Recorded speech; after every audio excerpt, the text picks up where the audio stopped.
Mic check, mic check, mic check, mic check. Shalom. Shalom. Shalom, shalom, shalom. All praises to the Most High. Back at it, man. So let me get some more of these links out real quick. Bear with me, y'all.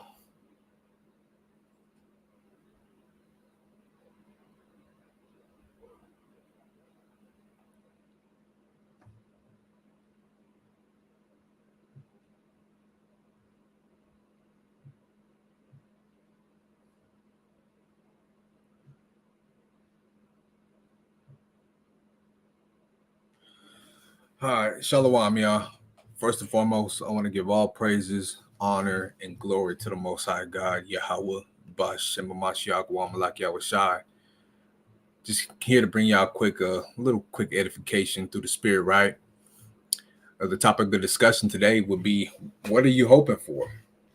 Right? What exactly are you hoping for? Right? Go, jump, go.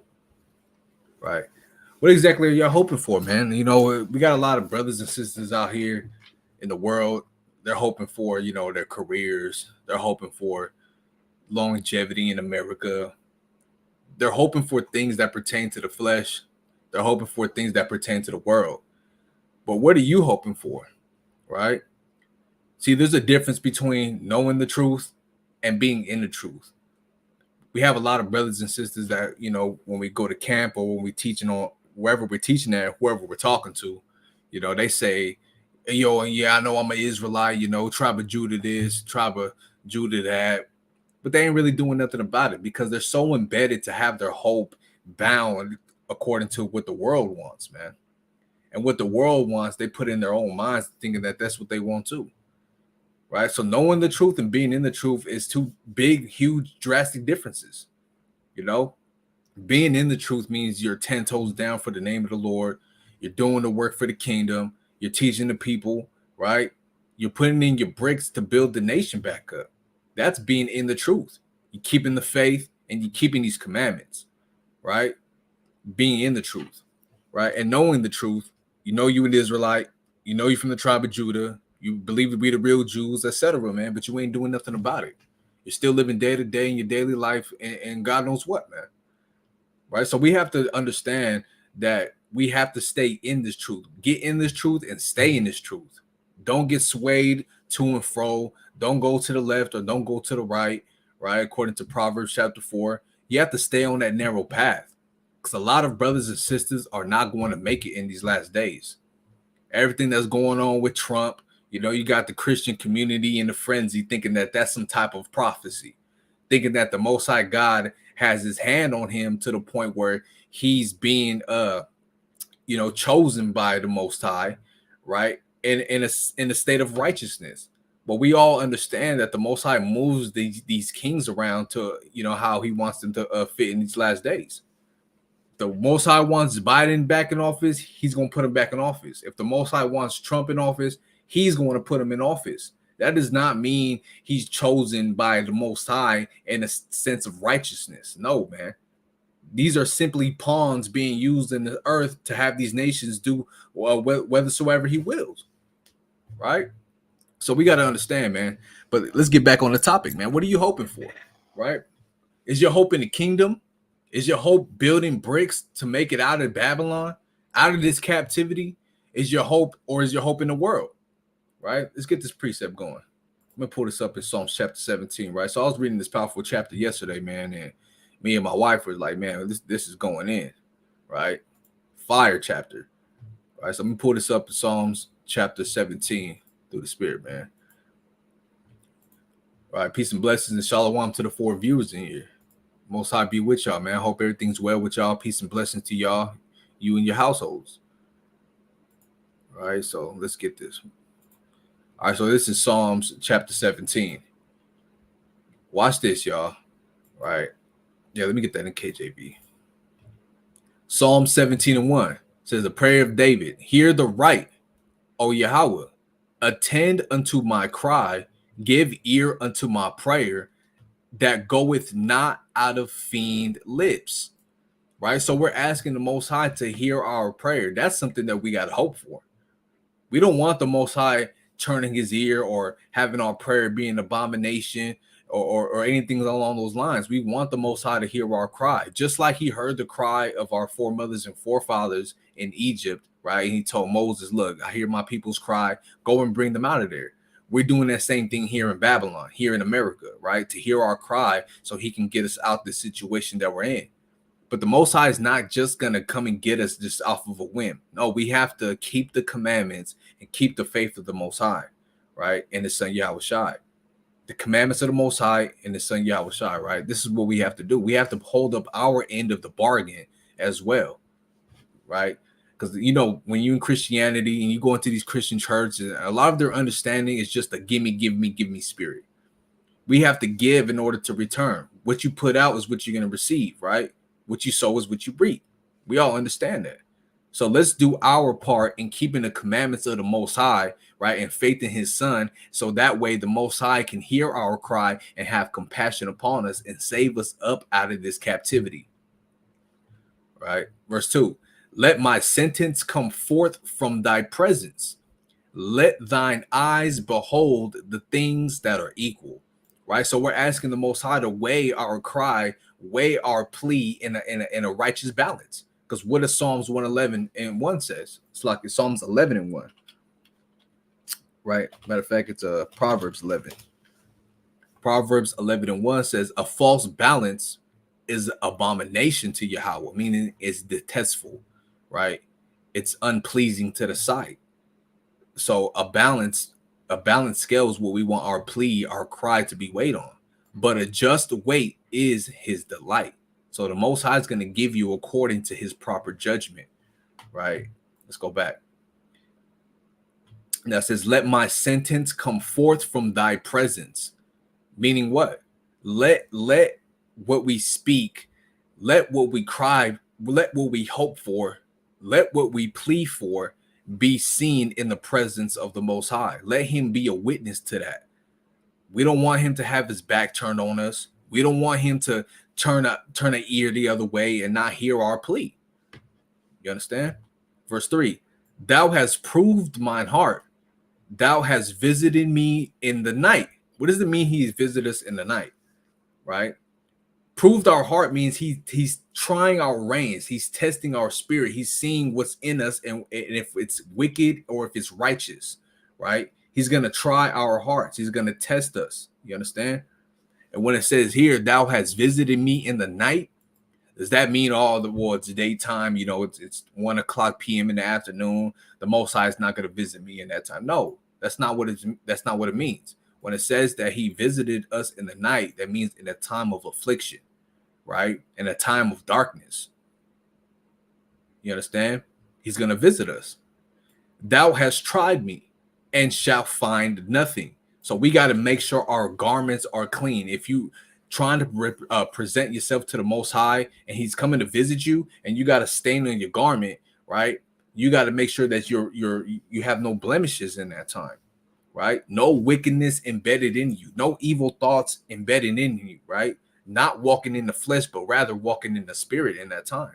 So when the Most High is trying us and he's searching our inner reins to see if he's going to hear our plea or hear our cry, we want to make sure that we're found with nothing in us that pertains to fleshly deeds or wicked deeds, right? How many times we grew up in the world, something bad happens to us, something bad happens to our fathers and our mothers, our parents, or or our kinfolk, our cousins, our relatives, right? And we praying about these matters, but really our prayers aren't being answered because in us is embedded wickedness and darkness. So we want to make sure we're coming in the right spirit so the Most High can hear our plea. That's something that we got to hope for, right? And pray for and have faith in it. Reading on, it says, I am purposed that my mouth shall not transgress. That means we're fixating our minds to the point to where we're not going to transgress, right? We're staying 10 toes down away from iniquity, 10 toes down away from the workers of iniquity, the workers of wickedness, the workers of darkness that are round about in this world, right? We're trying to remain set apart amongst them, even though we're amongst them, right? Verse 4, concerning the works of men, by the word of thy lips, I have kept me from the paths of the destroyer. See that? So everybody's going around to and fro in the earth, doing whatever they want, putting their hope in vanity, putting their hope in the ways of the world, right? These are the works of men. They're building towards this kingdom that we see here on earth right now, right? But it says, by the word of thy lips, kept me from the paths of the destroyer. What does it mean, the word of thy lips? That means the wisdom, the knowledge, the understanding that is embedded within this book, right? The Holy Bible, right? The scriptures. We read about how to abstain from that path, man, right? How to abstain from the workers of men, remaining set apart in this daily walk in this truth, right? That's powerful right there. Verse 5 says, hold up my goings in thy paths, right? So we want to make sure the Most High is our crutch, right? Going to and fro in this earth, we want to make sure that the path that we're steady on is always and remaining in the path of the Most High that he wants us to go on, right? The path of righteousness, the path of long suffering, the path of charity towards the brethren, and the sisterhood, right? The path towards our people, the path of righteous deeds in the spirit, right? That my footsteps slip not, right? Because there might be times we get tested, there might be times we get tempted, rocked to and fro by these demons and devils and all of this stuff in between. But we're asking the Most High, we're praying to the Most High, and we have enough faith and belief in the Most High that he's going to withhold us and be that crutch for us, that our footsteps do not slip, right? Verse 6, I have called upon thee, for thou wilt hear me, O Yahweh. Incline thine ear unto me and hear my speech. That's a plea right there. That's a cry. That's also a hope, right? We hope that the Most High can turn his ear to us.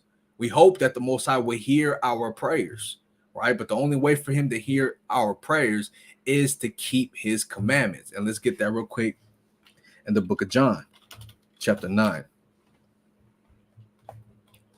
John chapter 9 and verse 31, right? It says right here, now we know that God heareth not sinners. And of course, the Christian church will tell you, well, he hears our prayers, he hears all of this and all of that. But right here it says, God heareth not sinners. But if any man be a worshiper of God and doeth his will, him he heareth, right? So that word for worshiper right there is going into servitude, right? Being a servant of the Most High, being a servant and doing his will. Now you got your servants over here working at these restaurants, right? Do they do what they want to do, or do they do what they're commanded to do by the manager? They do what they're commanded, right? So to be a servant of God and do with his will, he's going to be the one that God hears, right? So, but what is the will of the Most High? Let's get that real quick in Psalms chapter 40, right? Psalms chapter 40 and verse number 8. It says here, Psalms 40 and 8. I delight to do thy will, O my God. Yea, thy law is within my heart, right? So doing the will of the Most High is keeping his law, keeping his ordinances, keeping his instructions, doing what the Most High says to do. That's his will. And we should always be in the spirit to delight to do his will at all times. Oh, I don't really feel like keeping that commandment today. I don't feel like wearing my fringes. That pork sandwich, I might take a bite. No, man, we always got to remain 10 toes down, steadfast in this thing, delighting to do the will. Let's get that word. Let's go deep into that word real quick before I go back. Right? Let's get that word delight. Right? Delight means to delight in, to take pleasure in, desire, be pleased with, right? So we should take pleasure in doing the commandments. Every day we should desire, every day we wake up, we should desire to keep doing the law, man. And at the end of the day, it should not be grievous unto you, but rather you shall be pleased with doing the commandments, right? Be pleased with. Let's go down more, right? To be pleased with, desire any at all, right? Favor, like, move. We should be moved with the spirit, moved with energy, moved with compassion to do the commandments of the Most High, to do His will. And if you're doing the will of the Most High and you're being a servant of the Most High, your prayers will be heard. So that's why we go back here. Let's go back, right? Psalm 17, right? I have called upon thee, for thou wilt hear me. O God, incline thine ear unto me and hear my speech, right? But only if you're doing the will of the Most High will this take effect, right? Will this come manifested? Verse 7, show thy marvelous loving kindness, O thou that savest by thy right hand them which put their trust in thee from those that rise up against them. See that? So the Most High, right, has such a marvelous, such a magnificent loving kindness that he's going to save us. And from times and times again, he's been there for us, right? Saving us with that right hand, right? But you have to put your trust in him, right? We have to put our trust in the Most High. That at some point in time, even though we're in this captivity, he's gonna save us from those that rise up against us, right? That's hope right there. That's what I have my hope in. You understand? K.O.Y, Shalom. Keep it up, King. All praise to the Most High. Ikan, Shabbat Shalom to you. Right? This is what we got to do. Psalm 17 was a fire chapter. I'm telling you, I was reading it with my rib yesterday. Hey, man, it was fire, right? Psalm 17 and 8. It says, keep me as the apple of thy eye. Hide me under the shadow of thy wings, right? That means to overcompass us with all of the attributes that the Most High always has to offer is compassion, love, mercy, grace, everything in between that. We shall be overcompassed as the shadow of his wings, as a protector, right? Found within his hedges, all of that stuff, right? Is to be in the shadow of the wings. You don't want it because when you're not in the shadow of the wings and overcompassed by all of these attributes that the Most High God has, right? Yahweh, hey man, you're out to and fro, scattered for anybody to come and devour you. So you want to stay in the shadow of the Most High's wings.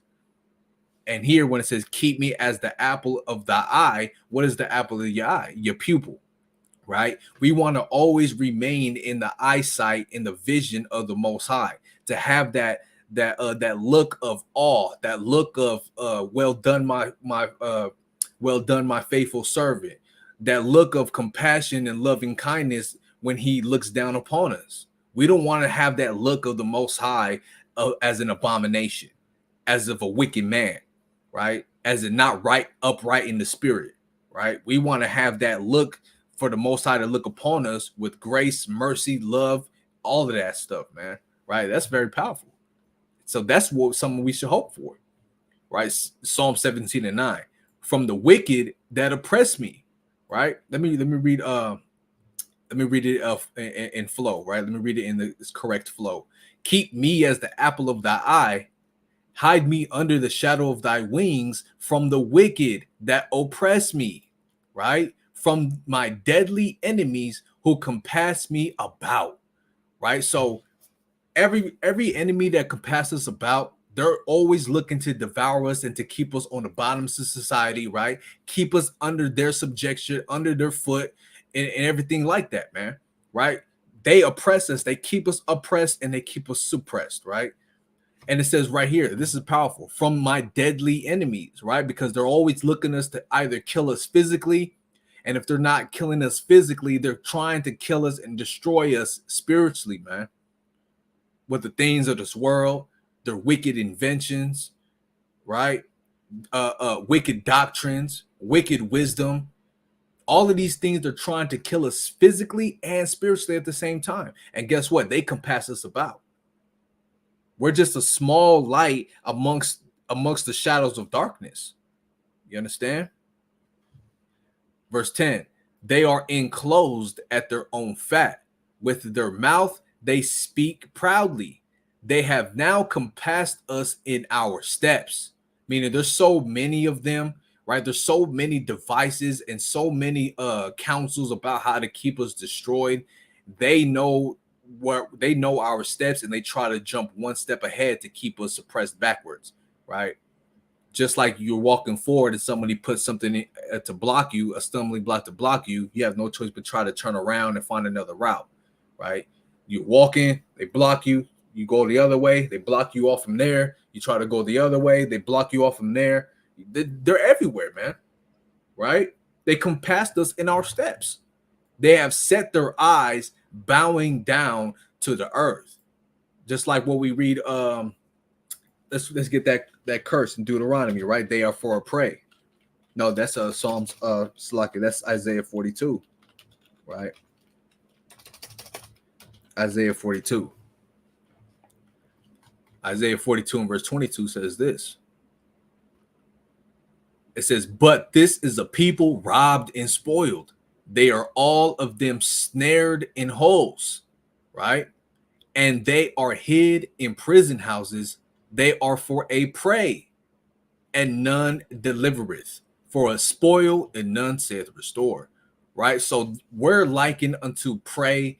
They are likened unto predators, right? It's the same analogy of an eagle swooping down at little mice trying to scurry around about. But not even that, man. You got some eagles out here that'll swoop down and pick up a baby lamb, right? With their talons, they come and swoop, they grip onto that baby lamb and take that baby lamb where it wants to devour it at, man. That's what we are. We're baby lambs, and they're the eagle. You understand? They're the predator and we're the prey. Man, that's fire, right? That's what it says here. They have set their eyes bowing down to the earth. So the same way an eagle was flying above, looking to and fro with its eyes, who it's going to swoop down on and grab as its prey. That's how they treat us. So we're hoping and we're having faith and we're asking the Most High to free us from that type of subjection, man. Verse 12 says, "Like as a lion that is greedy of its prey, and as it were a young lion lurking in secret places." You see that? Now let me pull this up. Let's get a video of that. You know they got that on YouTube, right? Let's get that real quick. Lion hunts. Let's just put zebra. Right, here we go. All right, let me share this tab right here. Right. I don't need to have it the audio on, so let me just mute it. So look right here.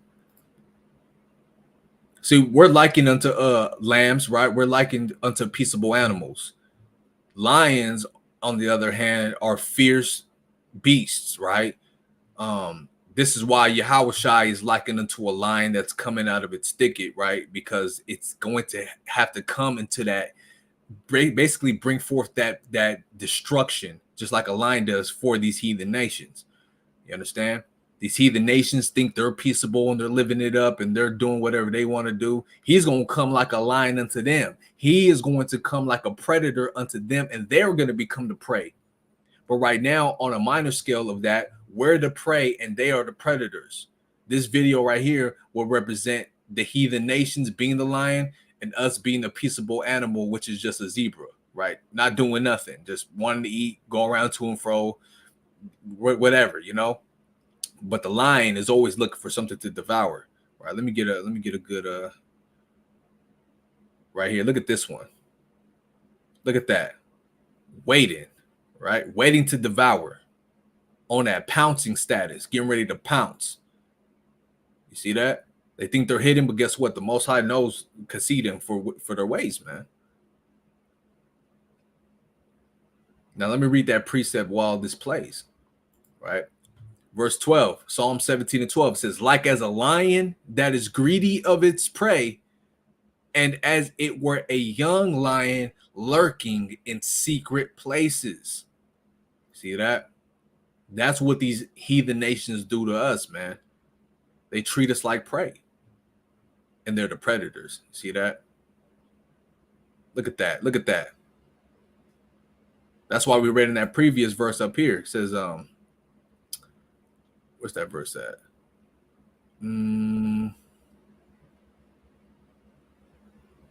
Hide me under the shadow of thy wings.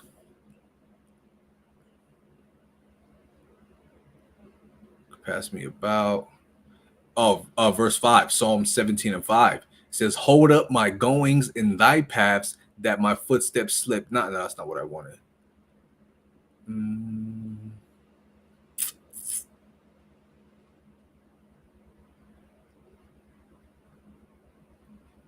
Look, he just read it though. Let me see. Steps.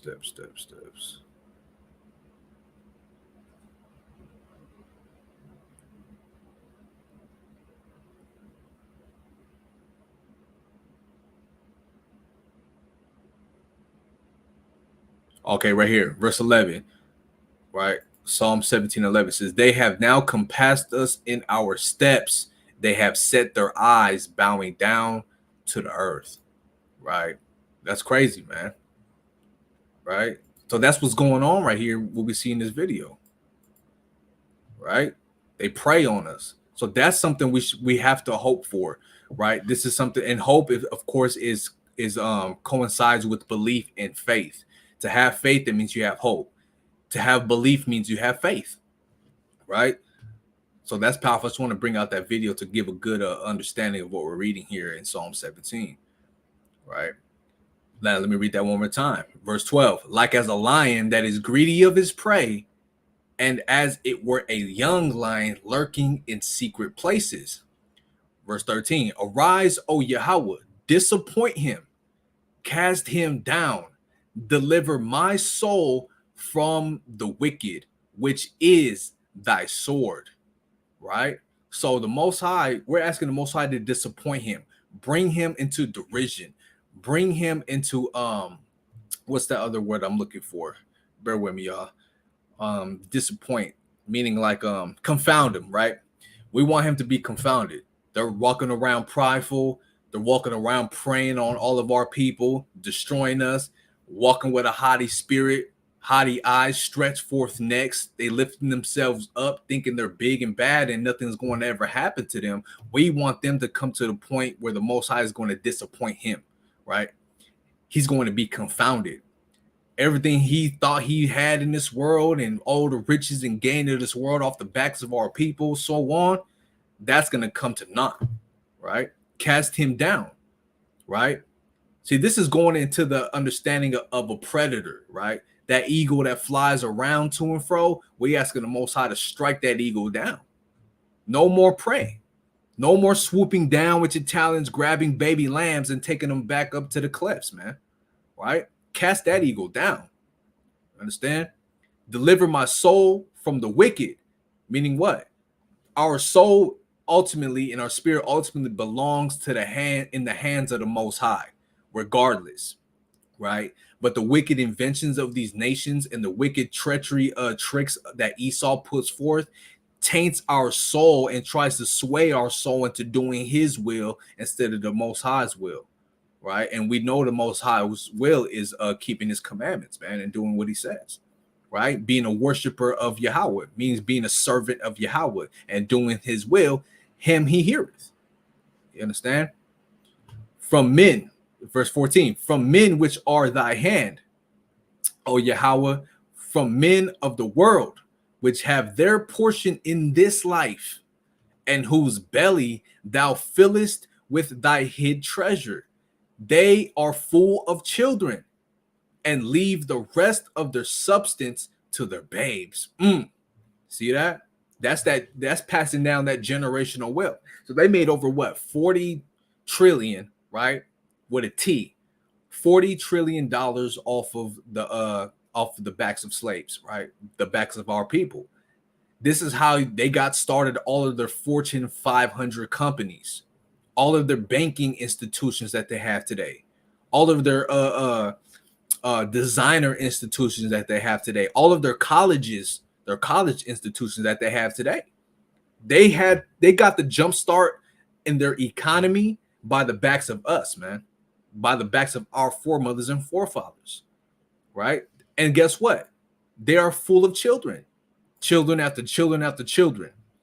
I inherited this money from my great grandpa, you know, $500,000. How many of our people can say that, man? Right? but yet their people are able to say that all the time. You understand? And leave the rest of their substance to their babes. See, this is something. Now I got a precept on that one, right? Job. Let's go to the book of Job, chapter 27. Let me check on this chat real quick. Love you. Shalom, shalom. All praise to the Most High for y'all mighty brothers in here. K.O.Y, K.O.Y, Captain Gabawar in the building, right? All praise to the Most High. So look, Job 27, man. This is a fire chapter too. This is Job chapter 27 in verse number 5, I believe. Right here, verse 7. It says, "Let my enemy be as the wicked, and he that riseth up against me as the unrighteous. For what is the hope of the hypocrite, though he hath gained, when Yahweh taketh away his soul?" Right? So what is all of this gain that you thinking you're gonna have, right? Or that you think you have, and all of this stuff, you got everything going for you. But what is that gonna profit you when the Most High takes away your soul, man? Destroys your soul. Right? Destroys your body and your soul. Verse 9. Will Yahweh hear his cry when trouble cometh upon him? Will he delighteth himself in the Almighty? Will he always call upon Yahweh? Right? Let's skip down real quick. Right here, verse 13. It says, "This is the portion." Now, let me keep reading. It says, "I will teach you by the hand of Yahweh that which is with the Almighty will I not conceal. Behold, all ye yourselves have seen it. Why then are ye thus altogether vain?" So they've know the accounts of the Most High. They know certain of his testimonies. They have this innate understanding and thought in the back of their mind that God is all powerful. Nothing could even you have your damn Edomites out here, your heathen nations out here. They'll even say, "Well, God, you ain't God." You know what I'm saying? God is you. How can you judge? Only God can judge. God is the most powerful. You're just a man. They will say these innate thoughts in their out loud and even in their minds, meaning in their subconscious, they understand that the Most High is all powerful regardless. Right? Right? And it says right here, "This is the portion of a wicked man with Yahweh, and the heritage of oppressors, which they shall receive of the Almighty. If his children be multiplied, it is for the sword, and his offspring shall not be satisfied with bread." Right? So even in the state of affliction that these heathen nations are going to go through, they're still not going to be satisfied with the understanding of why that is to be. Right? Because the bread is the bread of understanding. You understand? And on another scale, man, even food and going through a famine, and the times of famine for these nations, even a piece of bread is not going to satisfy them, because they're going to always want more and want more and want more, just like we read in the book of Habakkuk, right? Verse 15, "Those that remain of him shall be buried in death, and his widows shall not weep." Meaning what? They're all going to get destroyed, right? Their family, their generations, their inheritance, their heritage is going to be wiped out. "Though he heap up silver as the dust, and prepare raiment as clay," right? "He may prepare it, but the just shall put it on, and the innocent shall divide the silver." Right? So as much times as Esau wants to create his garment and stitch and look at the fine jewels on what he's built and what he has created, and he looks at it like, I can't wait to put that on. It's going to be magnificent when I wear such a garment, right? Basically, whatever he's working towards or whatever he's building to, at the end of the day, the riches of the Gentiles is going to come to us. He's not going to be able to wear that raiment. You understand? Yo, Key on the beat. Shalom, shalom. Glad to see you in the chat, man. All praise to the Most High, man. I can't wait to chop it up with you too, Ak. You know what I'm saying? I'm gonna definitely tap in with you on various topics, right? All praises. Right, let me take this down because it's kind of blocking it. So like it, y'all.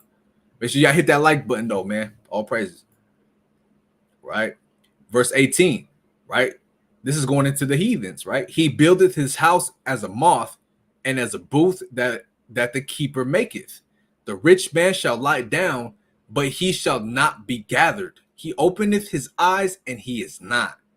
Terrors take hold on him as waters. A tempest stealeth him away in the night. Ooh, man. See, look, when you on that ship, right, and you sailing, the waters might be calm for a season, but next thing you know, a storm starts swaying the thing back and forth, just like we read in the book of Jonah, right? They're asking Jonah, what's going on? Like, what's going on? Like, the waters just swaying back and forth. Like, hey, some bad is happening, right? The terrors take hold on him as waters, and tempest stealeth him away in the night. Meaning he's gonna get knocked overboard. He's gonna go in the water. You're gonna look, where'd he go? I can't see him. Try to flash the lights on that spot. He's gone in the ocean, man. That's why you have these cases where he fell overboard. He was never seen again. You understand? Let's go back. Right. So Psalm 17 in verse 15, it says, as for me, I will behold thy face in righteousness. I shall be satisfied when I awake with thy likeness, right? So we're putting in these bricks. We're staying 10 toes down for the name of the Most High, for the name of the 12 tribes, for the name of the kingdom, for the name of Yahweh Shai, right? So after we awake out of this state of affliction, out of being trodden down and being preyed upon from these predators, right? The hand of these nations, we're going to come out of that bold as lions, right? And with the likeness of the Most High God, magnified, right? Glorified in that sense. You understand? So let me get Isaiah 61 real fast. This is what we should be hoping for, man. Not hoping for longevity in America, not hoping for, oh yeah, let me get that 20-year career. Let me put my hand to the plow for things that pertain to this world and things that pertain to building up the kingdom of the Edomites, and none of that, man. We should not be putting our hope in that, but ultimately putting our hope in the kingdom that is to come, right? The everlasting kingdom that shall not be given to any other people, right? But for our people. You understand? Isaiah 61:1. The spirit of Yahweh is upon me, because Yahweh hath anointed me to preach good tidings, right? Good tidings, good news, the gospel. That's all one and the same, right? Unto the meek.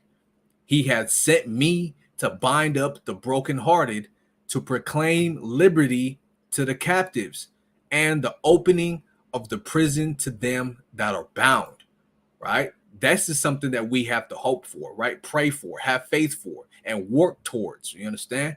Verse 2, to proclaim the acceptable year, right, of Yahweh, and the day of vengeance of our God, to comfort all that mourn, to appoint unto them that mourn in Zion. You understand? To give unto them beauty for ashes. What does it mean, beauty for ashes, right? So even though we're in a state of affliction, we're trodden down, we're wearing sackcloth, right? We just have these ashes poured upon us in a state of lamenting. We are going to have that reversed, and we're going to be beautified, right? From that state. So from ashes to beauty, right? The oil of joy for mourning, right? The garment of praise for the spirit of heaviness, that they might be called trees of righteousness, the planting of Yahweh, that he might be glorified, right? So that's what's going on, right? Hey, watch this, verse 4. And they shall build the old wastes, they shall raise up the former desolations, and they shall repair the waste cities, the desolations of many generations. Right? Now let's get there real quick. Let's look at what the land looks like right now at this time. Right? Let's get this real quick. So this is what the land looks like. Desolate, right? Destroyed, trodden down, no inhabitants. Look at the temple. Destroyed, no inhabitants. Some of these pits, if you look inside some of these pits, they're burnt, right? Which means there was a evidence of a fire at some point in time, right? Look at the land surrounding this place. Destroyed, desolate. right? Look at that. Might be a little green, but that's not the green that we want. We want flourishing trees, flourishing fruits, vegetation, rivers, all of that stuff in between is going to be restored, right? So this might be a certain season, but this right here will probably be the summertime. Look at that place, man. This is going to be rebuilt by the hand of the heathens, right? Just like you have a cousin or you have a friend and he breaks something of yours, he's got to fix it. You got to pay for it and he's got to fix it. Yo, man, sorry, I dropped your vase, man. Hey, I'm gonna fix it for you. My bad, bro. You know what I'm saying? Or I'm gonna buy you another one. That's simple logic right there, man. So they have to pay for it. You understand? Look at this one. Look at this one right here. Let me zoom in on this. If I can, most I willing, I could zoom in on that. Look at this. Man. Look at that. That's wild, man. That's wild. Come on, brother Jaleel, shalom, shalom. Glad to see you in the chat, brother. I thought about you a little while ago. I hope everything's well with you, Ak, and you're doing your thing with that CDL, man. All praise to the Most High, right? Oh my bad, y'all. My bad. Let me share this tab. Look at that. Look at that. Telerod, right? The actual true Temple Mount, right? This is the whole land and it's desolate right now. The Most High says it'll be desolate until the heathens come and build it back up. So it can't be Tel Aviv and Israel right now, right? That's a portion of the land from the Nile to the Euphrates, yeah, but that's not the actual land that we are going to go back to rebuild the actual temple in the kingdom. It's this area, right? Tel Arad, right? They have to come and build this place back up. We don't want that damn rotten, tainted draws anyways that they got going on over there. Right, all these damn pride festivals, etc. So let's go back. So again, the topic of discussion is here, man. Is like, what are you hoping for, right? What is your hope? Let's get that in Romans 15. Is your hope in the world? Is your hope in now just for just to throw it out there, like, what's the word I'm trying to find? Anyways, whatever. It's not bad to have hope in something that pertains to sustainability, right? I hope I get a better job. I hope I, get an increase in my wages. That's fine to have that hope, but putting that hope ultimately over the hope in the faith of the kingdom is something you should not do. That means you're holding the ways of this world over the ways of the Most High. You're looking at the ways of the world and loving the ways of the world more than the hope and the faith of the kingdom, right? It's okay to be like, I hope I get a better job. Yahweh will be with me. I hope I get a raise increase. Yahweh willing. It's fine to hope in that nature, but ultimately putting your hope strictly into the things of this world, you're going to be destroyed with the things of this world. You understand? I got brothers out here and sisters out here hoping for things that keep them sustained in this captivity, which is fine, right? But don't put your hope ultimately over your faith and your hope in the works of you doing towards the kingdom, man. That's where you're going to start going off. That's where you're going to start getting swayed away, right? Disclaimer, that's the word I was using for, right? Looking for disclaimer. Let's go to Romans 15, right? Romans 15 and verse number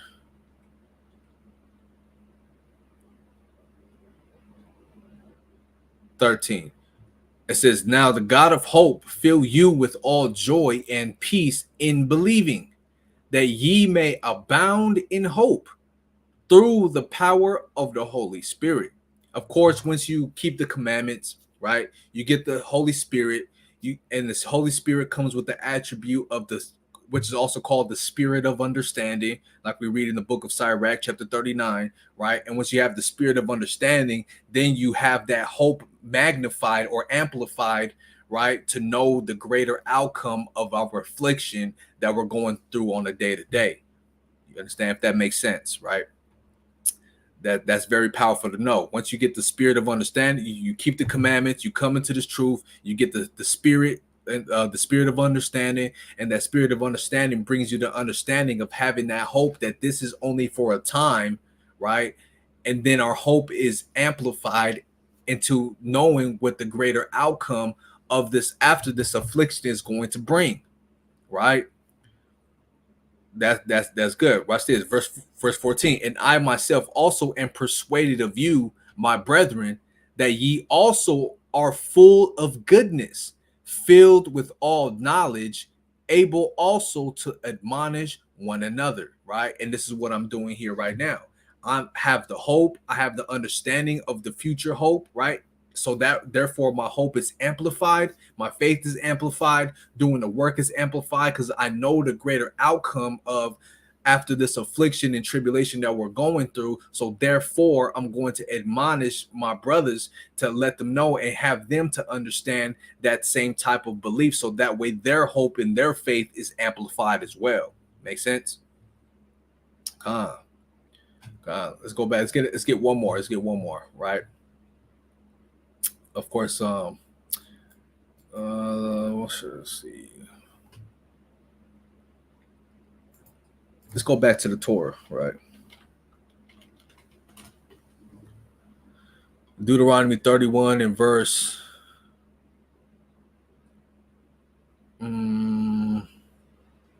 verse 6. It says, be strong and of good courage. Fear not, nor be afraid of them.